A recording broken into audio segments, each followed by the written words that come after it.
தமிழ் நேயர்களுக்கு வணக்கம். இன்றைய பொருள் புதிய நிகழ்ச்சிக்கு உங்களை வரவேற்பது நான் சௌமியா. இந்தியா முழுவதும் தொடரும் விவசாய தற்கொலைகள். ஒவ்வொரு நாளும் இந்தியாவில் 30 விவசாயிகள் இருப்பதாக ஆய்வுகள் தெரிவிக்கிறது. எதனால் இந்த அவலம்? யார் என்ன நடவடிக்கை எடுக்க வேண்டும்? இது குறித்து தான் இன்று நாம் பேச இருக்கிறோம். நம்முடன் தமிழ்நாடு வைகை விவசாயிகள் சங்கத்தினுடைய தலைவர் திரு பாக்கியநாதன் இணைந்திருக்கிறார். அவரோடு பேசலாம். திரு பாக்கியநாதன், வணக்கம். இந்த விவசாயிகள் தற்கொலை அப்படிங்கிறது வந்து தொடர்ச்சியா நடந்துகிட்டே வரதை நம்ம பாக்குறோம். இதோட அடிப்படை புள்ளி எங்க இருந்து தொடங்குதுன்னு நினைக்கிறீங்க? அம்மா வணக்கம். இந்தியாவுடைய முதுகெலும்புன்னு சொல்றோம்னா விவசாயம் தான். விவசாயி அல்லும் பகலும் அயராது அவனுடைய உழைப்பை முழு வீச்சுல நம்பி போறது விவசாயம் தான். அப்படிப்பட்ட விவசாயி களத்து மேட்டில் இறந்தாலோ அல்லது விவசாயத்துக்கு போகும்போது இறந்தாலோ அல்லது விவசாய பணிக்காக அவனுடைய போனாலோ தமிழக அரசாங்கமும் மத்திய அரசாங்கமும் அது குறிப்பிட்ட விவசாயி பாதிப்பு, விவசாயி இறப்பு, விவசாயிக்கு சிறப்பு நிவாரணம், விவசாயினுடைய உயிர் பாதுகாப்பு அப்படின்ற திட்டத்துல பதிவு செய்யறதே இல்லை. இதனால விவசாயினுடைய இறப்பு பதிவேடுகளை பதிவு செய்யறதுனால அவனுக்கு வர வேண்டிய வருமானம், அவனுக்கு கிடைக்க வேண்டிய அந்த அரசுடைய திட்டங்கள் கிடைக்காம போயிருது. இதோடைய மையப்புள்ளி அப்படின்னு பார்க்கும்போது அரசனுடைய கவனம் பெறல அப்படிங்கறது தான் நம்ம சொல்லணும். இப்போ இதுல மத்திய அரசு என்ன நடவடிக்கை எடுக்கணும்னு நினைக்கிறீங்க? விவசாயம் தமிழகத்துல குறிப்பா இந்தியாவுல விளைகின்ற விளைபொருளுக்கு குறைந்த விலை நிர்ணய சட்டம் வேணும். விவசாயிகளை பாதுகாக்கணும். விவசாயியுடைய உயிருக்கும் அவனுடைய தொழிலுக்கும் உத்தரவாதம் வேணும்னு சொல்லி விவசாயிகள் டெல்லியில தொடர்ந்து போராடிட்டே இருக்கிறோம்.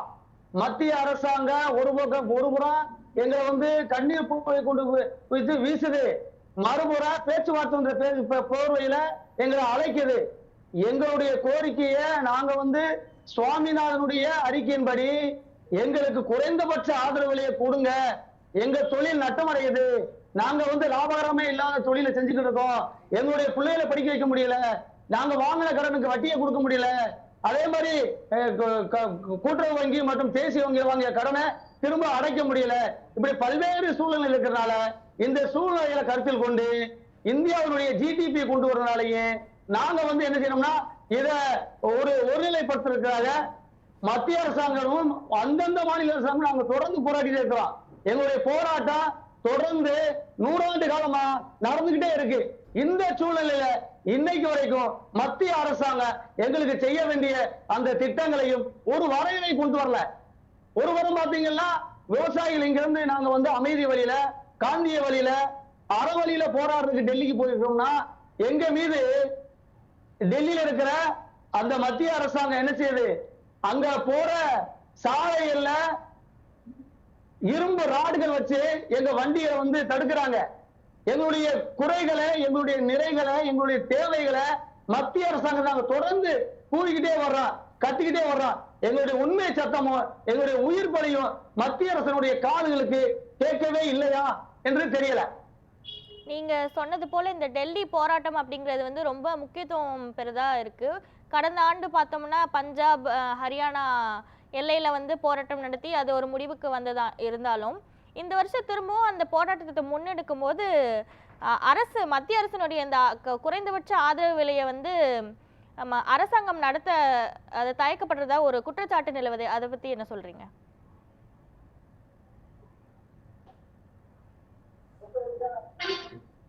இல்ல, இப்ப டெல்லியில குறைந்தபட்ச ஆதரவு விலை வேணும், விவசாயியுடைய வருமானத்தை நாங்க பன்மடங்கு கூட்டி தர்றோம், விவசாயி வாங்கின கடனை நாங்க தள்ளுபடி செய்யறோம், விவசாயிகளுக்கு அவசிய தேவைகளை நாங்க பூர்த்தி செய்யறோம் அப்படின்னு சொல்லுத மத்திய அரசாங்கம் இந்த முறை நாடாளுமன்ற தேர்தலில் வெற்றி பெற்றாங்க. கடந்த முறை நாடாளுமன்ற தேர்தலில் வெற்றி பெறும் போது மேனிபெஸ்டோல என்ன சொன்னாங்க, நாங்க இதெல்லாம் செஞ்சு வந்துடும் சொன்னாங்க. இன்னைக்கு வரைக்கும் அதை சரி பண்ணி கொடுத்துருக்காங்களா? கொடுக்கலையே. ஒவ்வொரு அரசாங்கமும் விவசாயிகளை ஏமாத்துறது நடக்குது. விவசாயியோட கண்ணீரோடும் கம்பளையோடும் நாங்க கடன் வாங்கி இந்த நட்டமே இந்த தொழிலா இருந்தா கூட எங்க உயிரை கொடுத்து, எங்க உணர்வை கொடுத்து, எங்க வாழ்வாரத்தை மீட்டெடுக்கிறதுக்கு நாங்க தொடர்ந்து போராட வேண்டிய ஒரு அபாயகரமான ஒரு தேடல் தான் இந்த டெல்லி போராட்டம். இத்தனை விவசாயிகள் இந்த ஆண்டுல இறக்குறாங்க அப்படிங்கறத சொல்ற மத்திய அரசு இதை தடுக்க ஏன் முற்படல?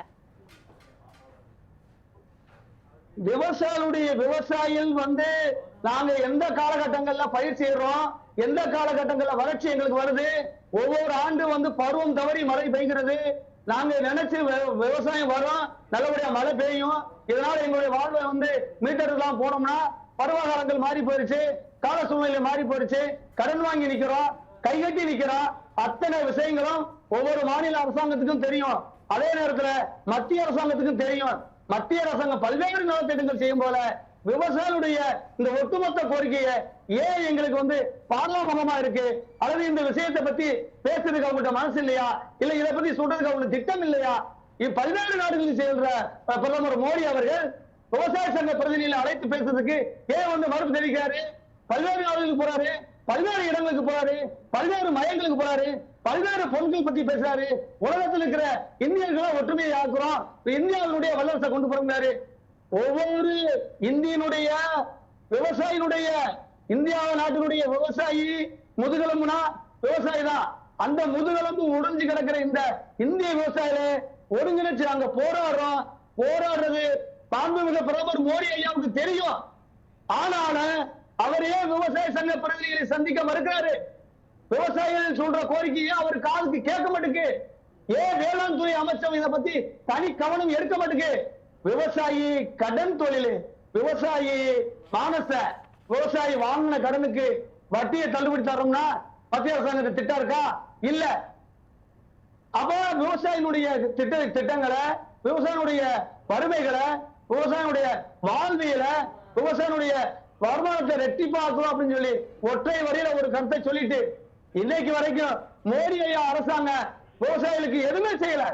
ஒவ்வொரு விவசாயியும் பாதிக்கப்படுறான், ஒவ்வொரு விவசாயினுடைய சந்ததி மறுக்கப்படுகிறது, ஒவ்வொரு விவசாயினுடைய வாழ்வாதாரம் பனி சுமையில 6 மாசத்திற்காக கொட்டும் பனியிலும் கொளுத்தும் வெயிலிலும் ஒவ்வொரு இந்திய விவசாயிகளுக்காக நாங்க போட்ட போராட்டம் ஏன் மத்திய அரசினுடைய காதுகளுக்கு தெரிய மாட்டேங்குது? மத்திய அரசினுடைய காரணகர்த்தா இருக்கிற அமைச்சர் பெருமக்களுக்கு தெரிய மாட்டேங்கிறது. இந்தியாவில் இருக்கிற அமைச்சர் பெருமக்கள் அத்தனை பேரு இந்தியாவில தான் தேர்ந்தெடுக்கப்பட்டாங்க, மேலை நாடுகளும் தேர்ந்தெடுக்கப்படலையே, எல்லாம் விவசாய குழுவை சேர்ந்தவங்க தானே. அப்புறம் ஏன் விவசாய பிரச்சனைக்கு ஒரு முக்கியத்துவம் தரமாட்டுக்கிறாங்க, முன்னுரிமை தரமாட்டுக்கிறாங்க? நீங்க சொல்றது மாதிரி மத்திய வேளாண் துறை அமைச்சர் அவர்கள் மீது வந்து கனிமொழி சோமு அவர்கள் ஒரு குற்றச்சாட்டை முன்வைக்கிறாங்க. இந்த மாதிரி தற்கொலைகள், அதாவது விவசாய தற்கொலைகளுடைய ஆவணங்கள் வந்து இன்னும் சமர்ப்பிக்கல அப்படிங்கிறது. அதுக்காக அதனுடைய பதிலா இவர் என்ன முன்வைக்கிறார்னா 2022 வரைக்கும் நடந்த தற்கொலைகள் சம்பந்தமான ஆவண காப்பகம் சமர்ப்பிச்சிருக்காங்க அப்படிங்கிறதையும் பதில் அளிச்சிருக்காரு. அப்போ இந்த தகவல்களை வந்து சேகரித்து அளிக்கிற இந்த மத்திய அரசு ஏன் வந்து அவங்களுடைய இந்த சுமைகளை வந்து தீர்க்க முடியாத நிலையில இருக்கு? பல்வேறு விஷயங்கள்ல, பல்வேறு விடயங்கள்ல, பல்வேறு பொருள்களை, பல்வேறு அத்தியாயங்களை சரித்திரம் படைக்கிற பிரதமர் மோடி அவர்கள் விவசாயியுடைய பிரச்சனையை ஏன் தீர்க்க முடியாது? அவருக்கு மனசு இல்ல. விவசாயியுடைய பிரச்சனைகளை, விவசாயியுடைய உண்மைத்தன்மைகளை, விவசாயியுடைய உண்மையான உறவுகளை, விவசாயியுடைய உழைப்ப, விவசாயியுடைய வருமானத்தை, விவசாயியுடைய வாழ்வாதாரத்தை அவரை மீட்டெடுக்கணும்னா விவசாய சங்க பிரதிநிதிகள் அவருக்கு நேரடியாக அழைத்து பேசி விவசாய பிரச்சனையில என்ன இருக்குங்கிறத ஏன் செய்யக்கூடாது? ஒவ்வொரு விவசாயியும் இறக்குறான் அப்படின்னு தெரிஞ்சுன்னா அதையே அந்தந்த மாநில அரசாங்கம் முதல்ல பதிவு செய்யணும். அந்தந்த மாநில அரசாங்கம் இந்த ஆண்டு இந்த பருவத்துல, ராபி பருவத்துல, அதே மாதிரி ஒவ்வொரு பருவத்திலையும் விவசாயம் பாதிக்கப்படும் போல அதை பதிவு செஞ்சு அதை வந்து வெளியிடணும். மாநில அரசாங்கமும் முதல்ல உண்மைத்தன்மையா அதுல செயல்படணும். அதை மேற்கோள் காட்டி மத்திய அரசாங்கமும் விவசாயிகளுக்கு தேவையான அந்த உபகரணங்கள் கொடுக்கணும், அதே மாதிரி நிதிகளை கொடுக்கணும், விவசாயியுடைய வாழ்வாதாரத்தை மீட்டெடுக்க வழி செய்யணும். முதல்ல விவசாயிகள் இறப்ப பதிவு செய்யணும். பதிவு செஞ்சாக்க ஒரு மீனவன் இருந்தானா மீனவனுக்கு தேவையான அத்தனை விஷயங்களும் செய்கின்ற மத்திய அரசாங்கம் இந்தியாவுடைய ஜிடிபி கொரோனா காலகட்டத்தில் அத்தனை தொழில்களுமே இல்லாம போயிடுச்சு. ஆனா விவசாயம் மட்டும் தனிச்சு நின்று இந்தியாவுடைய பொருளாதாரத்தை, இந்தியாவுடைய அந்த ஜிடிபிய, இந்தியாவுடைய தொழில் வர்த்தக தூக்கி நிறுத்தமா இல்லையா? அதே மோடிஜிக்கு தெரியல, மோடிஜி அமைச்சருக்கு ஏன் தெரியல, இந்தியாவுடைய வேளாண் துறை அமைச்சருக்கு ஏன் தெரியல, இந்தியாவில் இருக்கிற பல்வேறு விவசாய சார்ந்த அமைப்புகளுக்கு ஏன் தெரியல? ஏன் விவசாயிகள் வந்து நீங்க வந்து ஒரு ஒதுக்கப்பட்ட தொழிலா? விவசாயி வந்து ஒரு ஒதுக்கப்பட்டவனா? விவசாயி வந்து ஒரு ஒரு அறிவுறுத்தக்கனா ஏன் பாக்குறீங்க? நாங்க காடுலையும் மேடுலையும் பள்ளி அடிக்க பாம்பு கடிக்க நாங்க படுற கஷ்டத்துக்கு அளவே கிடையாது. அந்த சூழ்நிலையில இன்னைக்கு வரைக்கும் மத்திய அரசாங்கம் எங்களுக்கு பாராமுகமா இருக்கின்றத இந்த இடத்துல நான் பதிவு செய்யறேன். தொடர்ந்து பேசலாம் திரு பாக்கியநாதன். பொருள் புதிர் நிகழ்ச்சி ஒரு சிறிய இடைவேளைக்கு பிறகு தொடரும். தொடர்ந்து இணைந்திருங்கள் நியூஸ் 7 தமிழோடு.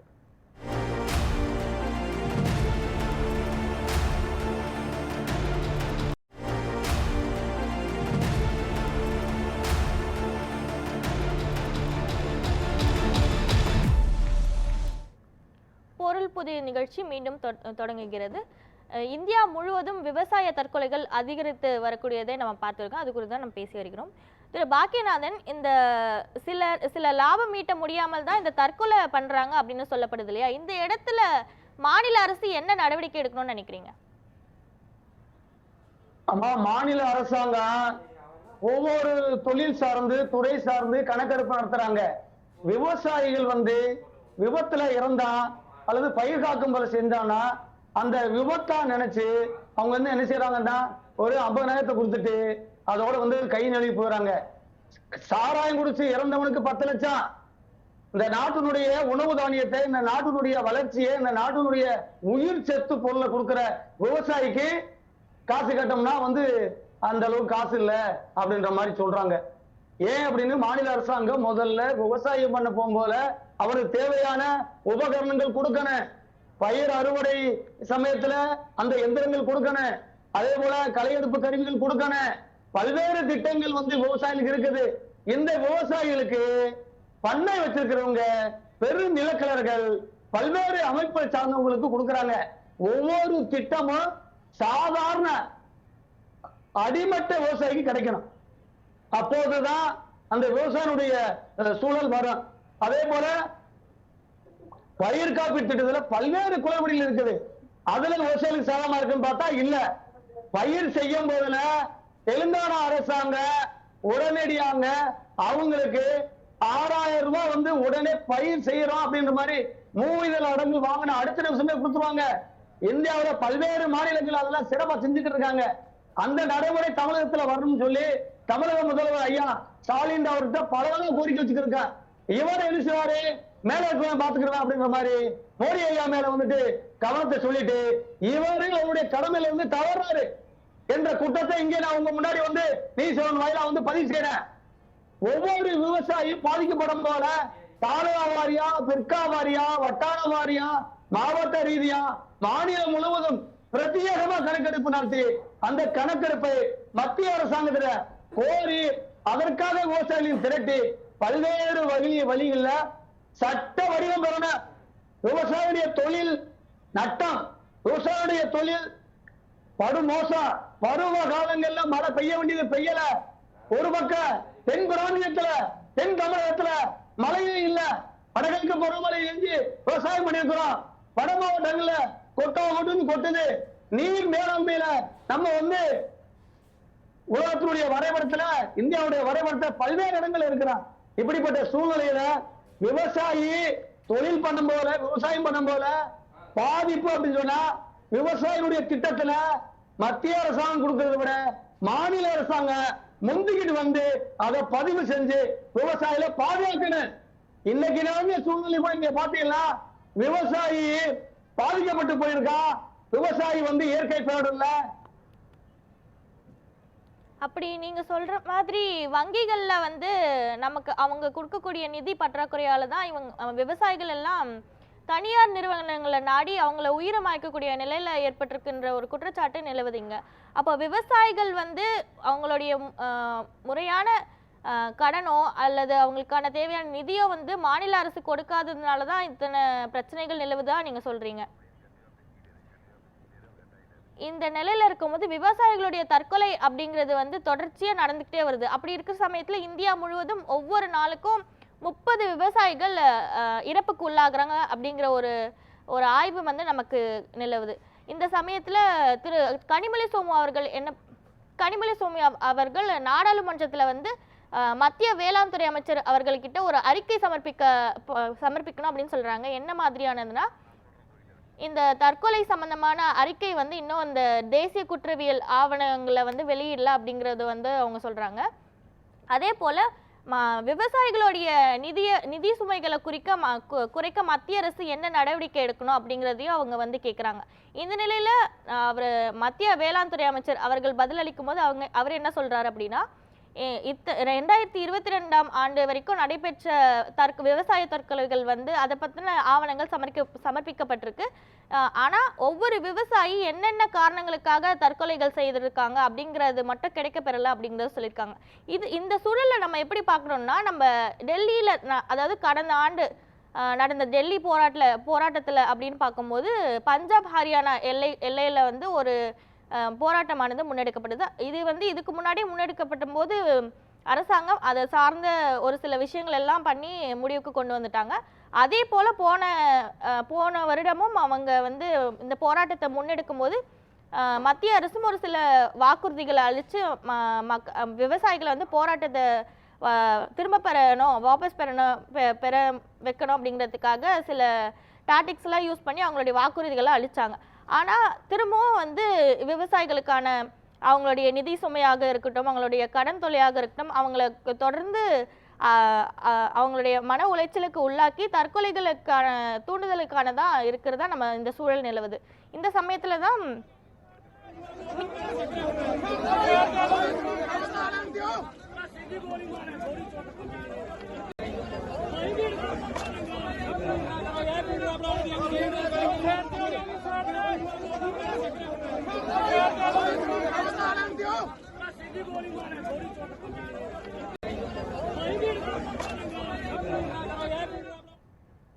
திரு பாக்கியநாதன், நீங்க சொல்ற மாதிரி வங்கிகள்ல முறையாக கடன் கிடைக்காததுனால தான் விவசாயிகள் எல்லாம் தனியார் நிறுவனங்களை நாடி உயிரை மாய்க்கும் நிலைக்கு தள்ளப்படுகிறார்களா? இல்ல, அதாவது உண்மைதான். விவசாயிகளுக்கு தேவையான இடுபொருள்கள் மானியங்கள், அதே போல உர மானியம், அதே போல வந்து பயிர் அறுவடை காலத்துல இருக்கிற மானியம் எல்லாமே விவசாயினுடைய வங்கி கணக்கில் நேரடியா வந்து சேரணும். அதை மத்திய மாநில அரசாங்கங்கள் உறுதிப்படுத்தணும். அது கிடைக்காதனால தனியார் வங்கியில கூடுதல் வட்டிக்கு வாங்கி ஒவ்வொரு விவசாயியுமே வந்து ஒவ்வொரு விவசாயியுமே வந்து வாங்கின கடனை கட்டணும் அப்படின்னு நாங்க நினைக்கிறதுனாலதான் அந்த கடனை கட்ட முடியாத சூழ்நிலையில விரக்தியில ஒவ்வொரு விவசாயியும் வந்து தன்னுடைய உயிரை மாற்றுக்கிறான். அப்படி மாற்றால் கூட இங்க இருக்கிற அரசு தரப்புல இருக்கிற நிர்வாகிகள், அரசு அதிகாரிகள் அதை வந்து தற்கொலைக்கு பதிவு செய்து அதை விபத்துக்கு பதிவு செய்யணும். தற்கொலைக்கு பதிவு செஞ்சா அதை எப்படி ஏத்துக்க முடியும்? ஒவ்வொரு விவசாயியும் தற்கொலை பண்ணல, ஒவ்வொரு விவசாயியும் வாங்கின கடனை திரும்ப செலுத்தணும். தன்னால இந்த இந்திய அரசாங்கம் பாதிக்கப்படக்கூடாது, தன்னால தமிழ்நாடு அரசாங்கம் பாதிக்கப்படக்கூடாது. அதுக்கு நம்ம வந்து ஒரு எடுத்துக்காட்டா இருக்கணும்ன்ற சூழ்நிலையில தான் விவசாயி அந்த தன்னையே மாத்துக்கிற அந்த சூழ்நிலை வர்றான். அந்த சூழ்நிலையை கருத்தில் கொண்டு ஒவ்வொரு அரசு அதிகாரிகளும் அதை வந்து விபத்து, மரணம் இதெல்லாம் ஏற்படுத்துகிற பதிவு செய்யணும் அப்படிங்கறத நியூஸ் தொலைக்காட்சியின் வாயிலா நான் பதிவு செஞ்சுக்கிறேன். பெரும்பாலான கடன் சுமைகள் வட்டி கட்ட முடியலங்கிறதுனாலதான் விவசாயிகள் தற்கொலை பண்ணிக்கிறாங்க அப்படிங்கிறது சொல்லப்படுது. அப்போ இந்த கடனை தள்ளுபடி பண்ணலாம் இல்லையா மத்திய அரசு? தமிழ்நாட்டில் இருக்கிற பிரதான கட்சிகள், ஆளுங்கட்சி, எதிர்கட்சி, ஆண்ட கட்சி, அத்தனை கட்சிகளுடைய தேர்தல் அறிக்கையில தமிழ்நாடு வைகை விவசாய சங்கம் தமிழகத்தில் இருக்க அத்தனை விவசாயிகள் வாங்கிய கூட்டுறவு கடன் மட்டும் அதே மாதிரி தேசிய வங்கி வாங்கிய கடனை தள்ளுபடி செய்யுங்க அப்படின்னு கேட்டிருக்கிறோம். அதன் அடிப்படையில நாங்க கட்டாயம் செஞ்சு கொடுப்போம் சொன்னாங்க. ஆட்சிக்கு வர்றதுக்கு முன்னாடி ஒரு நிலைப்பாடு எடுக்கிறாங்க. ஆட்சிக்கு வந்த பின்பு நிதிநிலை அறிக்கை சரியில்லை, அது சரியில்லை, இது சரியில்லை அப்படின்னு சொல்லிடுறாங்க. நான் ஒரே ஒரு வார்த்தையை கேட்கிறேன், ஐயா ஸ்டாலின் ஐயா அவர்களுக்கு நான் நேரடியா கேட்கிறேன், நீங்க அரசு ஊழியர்களுக்கு நாங்க வந்து எதுவுமே பென்ஷன் கொடுக்க மாட்டோம், அந்த திட்டம் கொடுக்க மாட்டோம் அப்படின்னு சொல்ல உங்களுக்கு அந்த தைரியம் உண்டா? ஏன் விவசாயி பத்தி பார்த்தா மட்டும் உங்களுக்கு வந்து வேற மாதிரி தெரியுது? கள்ளக்குறிச்சியில இறந்த ஒரு சாதாரண தொழிலாளிக்கு 10 லட்சம் கொடுத்துருக்கீங்க. விவசாயி இறந்த இன்னைக்கு விழுப்புரம் மாவட்டத்துல ஒவ்வொரு விவசாயியும் வந்து செத்து போயிருக்கான, அவனுக்கு 2000 கொடுக்கறீங்க. எந்த அடிப்படையில் கொடுக்குறீங்க? ஏக்கர் ஒன்றுக்கு 50,000 கொடுங்க. ஒவ்வொரு விவசாயினுடைய வங்கி கணக்குல நீங்க வந்து வெறும் 2000 கொடுக்கல. தமிழக விவசாயிகளுக்கு நீங்க என்ன பிச்சையா போடுறீங்க? ஏன் நீங்க மத்திய அரசு கோரி பாருங்க, மத்திய அரசுடைய குரல் வலையை நெரிக்கணும், மத்திய அரசு நீங்க கேள்வி கேட்கணும் அப்படிங்கிறதுனால தமிழ்நாட்டில் இருக்க அத்தனை விவசாயிகள் 40 உங்களை நாங்க ஜெயிக்க வச்சா உங்களை அழகு பார்த்தோமே. இன்னைக்கு விவசாயிகள் பருவம் தவறி போன மழையினால, இந்த அதிக கனமழையினால அல்லது மேகமூட்டத்தில் பெற்ற மழையினால ஒவ்வொரு விவசாயியும் கண்ணீரின் கம்பளை மாற்றமே. இன்னைக்கு கூட பாக்குறோமே, அமைச்சர்களை உள்ளே விடலையோ, எங்களுடைய கோபம் எங்களுடைய நியாயமானதானே. ஏன் இதை நீங்க இங்க கேட்டா மேல சொல்லிட்டு போறீங்க. ஒவ்வொரு மாநில அரசாங்கமும் ஒவ்வொரு மத்திய அரசாங்கமும் விவசாயத்துக்கு தேவையான இடுபொருள்களை, விவசாயிக்கு தேவையான அதே மாதிரி பல்வேறு உபகரணங்களை நேரடியாக கொடுங்க. விவசாயி வாழ்ந்தாதான் இந்தியாவுடைய ஜிடிபி உயரும். இந்தியா உயரணும்னா விவசாயியுடைய வாழ்வாதாரத்தை மீட்டெடுக்கணும். அதைத்தானே எம்.எஸ். சுவாமிநாதன் அறிக்கை சொல்லுது. ஒவ்வொரு விவசாய சம்பந்தமா இருக்கிற அத்தனை துறை அதிகாரிகளும் படிக்கிறீங்களா, ஒவ்வொரு வல்லுநர்களும் படிக்கிறீங்களா, ஒவ்வொரு மந்திரியும் படிக்கிறீங்களா, அப்புறம் விவசாயி செஞ்சா மட்டும் அது சரியில்லை இது சரியா அப்படின்னு போயிருந்தீங்க. விவசாயி தன் மானத்தையும் காக்குறான், இந்தியாவுடைய மானத்தையும் காக்குறான், அதே போல தமிழ்நாட்டுடைய மானத்தையும் காக்குறான். அப்படிப்பட்ட ஒரு எல்லையில ஒரு ராணுவ வீரர்களை போல வயல்வெளியில பாம்புக்கு நடிகல, பள்ளிக்கு நடிகல, புயலுக்கு நடிகல, மழைக்கு நடிகல நாங்க விவசாயம் பார்க்கிறோமே. எங்களுக்கு தேவையான நிதிகளை கொடுக்கறதுலயே நீங்க பாரபட்சம் காட்டுறீங்க. பல்வேறு நலத்திட்டங்கள் பல்வேறு முறையில் செய்யறீங்களே, விவசாய தேவையான விஷயங்களை மட்டும் செய்யறதுக்கு உங்களுக்கு என்ன நிர்பந்தம் வருது? இது குறித்து ஏன் உங்க அமைச்சரை பேச மாட்டேங்குது? ஏன் இது குறித்து ஏன் தண்ணீர் கொடுக்க மாட்டேங்கிறீங்க? எத்தனை பேர் செத்துருக்காங்க இது வரைக்கும்? எத்தனை பேர் இதுவரை நடந்திருக்காங்க? எத்தனை பேருக்கு நீங்க இதுவரைக்கும் தமிழ்நாட்டுல விவசாயம் பண்ணும்போது இறந்ததுக்கு நீங்க இவ்வளவு காசு கொடுத்துருப்பா, எத்தனை தொகை கொடுத்துருக்கோம் வெள்ளைக்கு கொடுக்க முடியும் உங்களால? இதே நீங்க செஞ்ச தவறத்தான் மத்திய அரசாங்கம் ஒட்டுமொத்த இந்திய விவசாயிகளுக்கு செஞ்சுக்கிட்டே வராங்க. நீங்க சொல்றீங்களா, நீங்க சிறுதானிய ஆடு கொண்டு வந்தீங்களா? நாங்க சிறுதானியத்துக்கு ஒவ்வொரு விவசாய சிறுதானியத்துக்கு மாறி நாங்க லட்சம் டன்னை நாங்க உற்பத்தி செஞ்சு உங்களுக்கு கொடுத்தோமே. விலையை சரியான விலையை உங்களுக்கு கொடுக்க முடியுங்களா? உலக நாடுகளில் பேசுறீங்களா? இந்தியாவுடைய ஆண்டு மில்லட் ஆண்டு அப்படின்னு சொல்றீங்களா? சிறுதானிய உற்பத்தி ஆண்டுன்னு சொல்றீங்களா? அதுக்கு சரியான விலையை மத்திய அரசாங்கம் நிர்ணயம் பண்ண முடியுதா, இல்ல மாநில அரசாங்கம் நிர்ணயம் பண்ண முடியுதா? இன்னைக்கு வரைக்கும் தமிழக அரசாங்கம் நெல்லுக்கான அந்த குறைந்தபட்ச ஆதரவு விலையை கொடுக்கலையே. நீங்க தேர்தல் வாக்குறுதியில கொடுத்த அந்த மேனிபெஸ்டோல கொடுத்த அந்த 3000 கொடுக்க இதுவரைக்கும் கொடுக்கலையே. கூட்டாளி ஒன்று இருக்கு. திரு பாக்கியநாதன், நீங்க கூறுவது எல்லாமே நியாயமா தான் இருக்கு. ஆனா தமிழ்நாட்டுல ஏற்கனவே இந்த நிதி பற்றாக்குறை அப்படிங்கிறது இருக்கும்போது மத்திய அரசு தானே அதுக்கான நிதியை கொடுக்கணும். பல்வேறு திட்டங்கள்ல மத்திய அரசு கோரி போகிற தமிழக முதல்வர் அவர்களை விவசாயியுடைய நலன் கருதி விவசாயிகளை பாதுகாக்கிறேன், விவசாயிய உரிமைகளுக்கு போராடுவேன், விவசாயிய உற்ற தோழனா இருப்பேன்னு சொல்லித்தானே நீங்க எங்கள்கிட்ட வாக்குகளை வாங்கினீங்க, எங்கள்கிட்ட அப்படித்தானே பேசுனீங்க. நாங்க உங்களுக்கு தானே ஆதரவு கொடுத்தோம். அப்ப உங்களுக்கு தானே கேட்போம். மத்திய அரசானுடைய திட்டங்கள் எது வந்தாலும் நீங்க கண்மூடித்தனமா ஏற்கிறது ஏற்காத உங்களுடைய கொள்கை முடிவு. விவசாயியுடைய பிரச்சனையில ஒரு அணியில் உங்களுக்கு அங்க வாக்களிச்சோமே. தமிழ்நாடு இருக்க அத்தனை விவசாய சங்கமும் அத்தனை விவசாயிகள் தமிழகனுடைய முதல்வரா ஐயா மு.க. ஸ்டாலின் தான் வரணும். அவருக்கு தேவையான இந்த சூழ்நிலையில நாம ஒட்டுமொத்தமா வாக்களிச்சு அவரு கூட்டுறவு கருத்து தெளிவு செய்வாரு.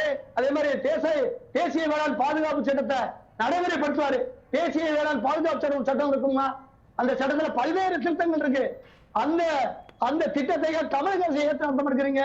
கார்பரேட்காரன் 2500 கோடி எடுத்து போயிடானே, 5000 கோடியில அது உங்களுக்கு தெரியுதுல, ஏன் தமிழக அரசு ஏற்று நடத்த மாட்டேங்கிறீங்க?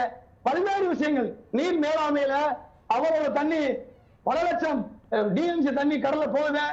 அதை நீர் மேலாண்மை சரி பண்ணி தென் மாவட்டங்களுக்கு, குறிப்பா விருதுநகர், அதே மாதிரி ராமநாதபுரம், சிவகங்கை, தூத்துக்குடி இந்த மாவட்டங்களுக்கு கொடுத்தா என்ன நீங்க? ஏன் மத்திய அரசுடைய திட்டங்களையே காவேரி வைகை குண்டாறு இணைப்பு திட்டம் இன்னைக்கு வரைக்கும் கிடப்பில கிடக்க, இன்னைக்கு வரைக்கும் செயல்படுத்தலையே. பேருக்கு ஒரு போட்டோ சுட்டு மட்டும் நடத்துறீங்களே. இப்படி இருந்தா விவசாயினுடைய வாழ்வாதாரம், விவசாயினுடைய கோபம், விவசாயினுடைய ஆதங்கம், விவசாயினுடைய ஆவேசம் யார்கிட்ட பார்க்கும்? மாநில அரசு மீதும் பாயும், மத்திய அரசு மீதும் பாயும். விவசாயிகள் தற்கொலை அப்படிங்கிறது மாநிலம் மட்டும் இல்லாம இது ஒரு நாட்டோடைய பிரதானமான விஷயமா தான் நம்ம பார்க்கப்படுது. அப்படி இருக்கும்போது மாநில அரசு மட்டும் இல்லாம மத்திய அரசு இதுக்கான நடவடிக்கை எடுத்தாதான் இதுக்கான இந்த விஷயத்துக்கு ஒரு தீர்வு காண முடியும் அப்படிங்கிறதும் நம்ம பார்க்கப்பட வேண்டிய விஷயமா இருக்கு. இணைப்புல இணைந்து தங்களுடைய கருத்துக்களை பதிவு பண்ணமைக்கு நன்றி திரு பாக்கியநாதன். பொருள் புதிது நிகழ்ச்சி இத்துடன் நிறைவு பெறுகிறது. அண்மை செய்திகளுக்காக இணைந்திருங்கள் நியூஸ் 7 தமிழோடு.